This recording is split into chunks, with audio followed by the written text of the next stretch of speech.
प्रधानमंत्री नरेंद्र मोदी का 2 दिन का मिस्र दौरा आज यानी 25 जून से शुरू हो रहा है। इसमें सबसे खास बात यह है कि पीएम मोदी सबसे पहले अल हाकिम मस्जिद जाएंगे।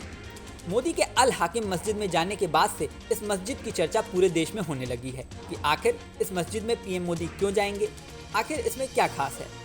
दरअसल मिस्र की राजधानी काहिरा इस्लामी वास्तुकला के लिए प्रसिद्ध है। यहाँ पर तमाम पुरानी मस्जिदें हैं, जिसमें सबसे ज़्यादा प्रसिद्ध मस्जिदों में से एक है अल हाकिम मस्जिद। मोदी के इस मस्जिद में जाने की जमकर चर्चा हो रही है। अल हाकिम मस्जिद की बात करें तो प्रोफेसर डोरिस बेरहेंस अबूसैफ ने इस मामले में एक किताब लिखी है, Islamic architecture in Cairo the introduction. इस किताब में इस मस्जिद के बारे में डिटेल में बताया गया है। उन्होंने दावा किया है कि इस मस्जिद का निर्माण फातिमीद राजवंश के 5वें खलीफा अल अजीज़ ने 990 ईस्वी में शुरू करवाया था। मस्जिद बनने के 1 साल बाद इसमें नमाज शुरू की गई। इतिहासकारों का मानना है कि तब तक मस्जिद में सिर्फ नमाज वाला कमरा ही बना था। 1002-3 ईस्वी में अल अजीज के बेटे और फातिमीद राजवंश के 6ठे खलीफा अल हाकिम ने मस्जिद का पुनर्निर्माण शुरू कराया। अल हाकिम के नाम पर ही मस्जिद का नाम अल हाकिम रखा गया। उनके समय तक मस्जिद की लंबाई 120 मीटर और चौड़ाई 113 मीटर थी। इसे बनाने में उस समय 45,000 दिनार की लागत आई थी। धीरे धीरे मस्जिद को बढ़ाया गया और साल 1087 ईस्वी में मस्जिद शहर के अंदर तक पहुंच गई। 13वीं सदी के मध्य में मिस्र में ममलूक राजवंश का राज आ गया।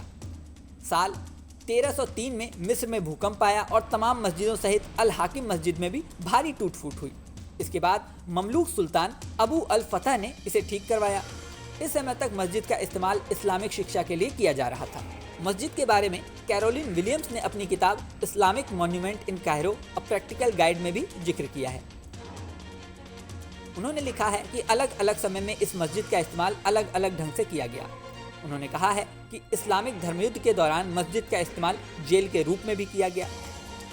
अय्यूबी राजवंश के सलाउद्दीन द्वारा इसे अस्तबल के रूप में प्रयोग किया गया। नेपोलियन ने इसे एक किले के रूप में, 1890 में इसे इस्लामिक कला संग्रहालय के रूप में प्रयोग किया गया। 20वीं सदी में लड़कों के स्कूल के रूप में भी इसे प्रयोग किया गया। 1970 के दशक के अंत में एक बार फिर इस मस्जिद का पुनर्निर्माण शुरू हुआ। इस निर्माण कार्य की जिम्मेदारी दाऊदी बोहरा समुदाय के 52वें धर्मगुरु मोहम्मद बुरहानुद्दीन ने ली थी।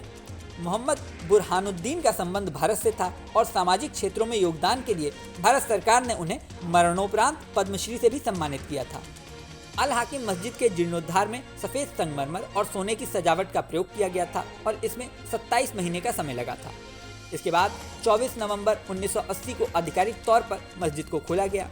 साल 2017 में दाऊदी बोहरा समुदाय और मिस्र के पर्यटन एवं पुरावशेष मंत्रालय ने मस्जिद को लेकर एक पहल की। इसके तहत मस्जिद के वास्तुशिल्प का नवीनीकरण, मस्जिद की दीवारों पर नमी से बचाव और सीसीटीवी कैमरे लगाए गए। ये प्रोजेक्ट साल 2023 तक चला और 6 सालों के दौरान इसमें 20 करोड़ रुपए से ज़्यादा खर्च हो गए। इस समय ये आयताकार मस्जिद 13,560 वर्ग मीटर क्षेत्र को कवर करती है। इसी के साथ इसमें 5,000 वर्ग मीटर का आंगन भी है। अब इस मस्जिद में पीएम मोदी पहुंचेंगे तो मिस्र और भारत के संबंधों में मजबूती का दौर तो शुरू होगा ही।